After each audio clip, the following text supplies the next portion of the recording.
안녕하세요. 박인택의 인텔리티브입니다. 잼버리 때문에 좀 시끄럽죠? 대통령실이 몰이세하고 나왔습니다.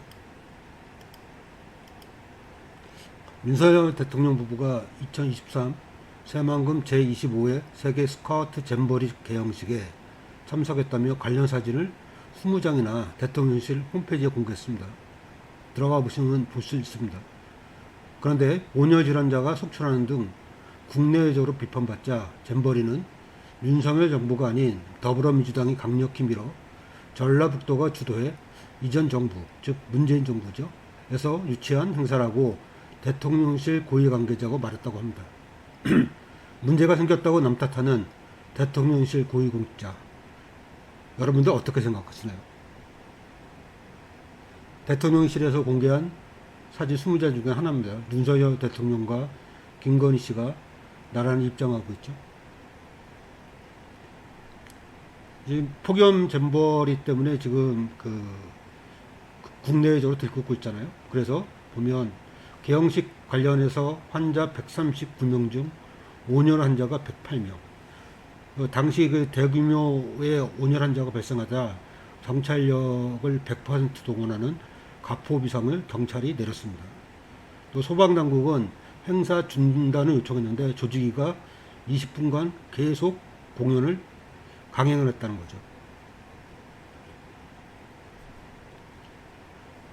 보시면 이제 그 조직위원장이 여가부 장관, 행자부 장관, 문체부 장관이 이렇게 있습니다.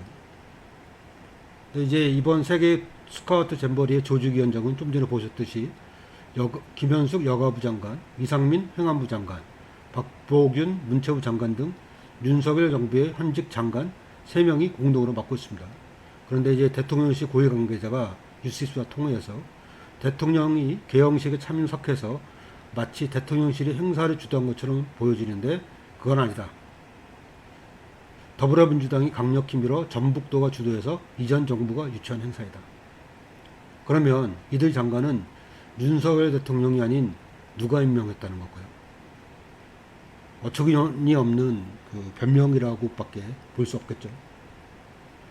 잼버리에 참가한 청소년들이 얼마나 고생하고 있는지 한번 살펴보겠습니다. 국내 언론뿐만 아니라 해외 언론들도 지옥 같은 야영에 대해 잇따라 보도하고 있습니다. 이게 무슨 방식입니까? 잼버리 참가자들에게 미안할 따름입니다. 물 운동에 의해 바로 텐트를 칠 수 없으니까 팔레트를 이제 힘겹게 리어카로 나르고 있습니다.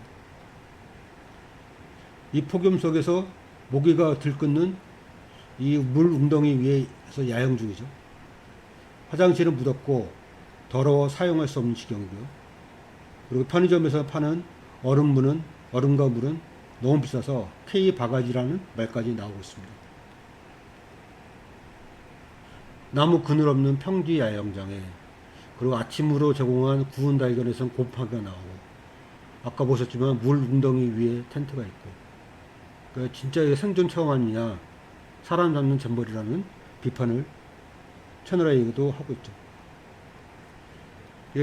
처음 보는 게 이제 BBC인데요. BBC와 가디언 등 해외 언론들은 잼버리에서 수백 명이 쓰러졌다고 보도했습니다. 유럽의 한 국가는 정부에 항의 사원을 보냈고, 부모들의 항의가 쇄도하자 영국은 외교관들을 잼버리가 열리는 새만금에 급파했습니다. 이 와중에 우리 언론은 황당한 앵무새 보도를 했습니다. 조선일보입니다. 8월 2일 보도예요. 한창 온열 환자가 발생할 때 홍대, 경복궁도 북적, 전 세계의 청소년 4만 명 몰려와 잼버리 특수. 우리나라 공영방송이죠. KBS 뉴스도 당일날 그런 보도를 합니다. 최대 6천억의 경제 효과가 있다. 세계 청소년의 한국을 새긴다. 무엇보다 전 세계 청소년들에게 한국을 알린다는 그 자체, 그 가치와 의무가 남다릅니다. 한국을 어떻게 알렸다는 건가요? 아마 잼버리 대회에 참여한 4만 명한테 우리나라가 좋은 인상으로 남아있지는 어려울 것 같습니다. 인텔리티브였습니다.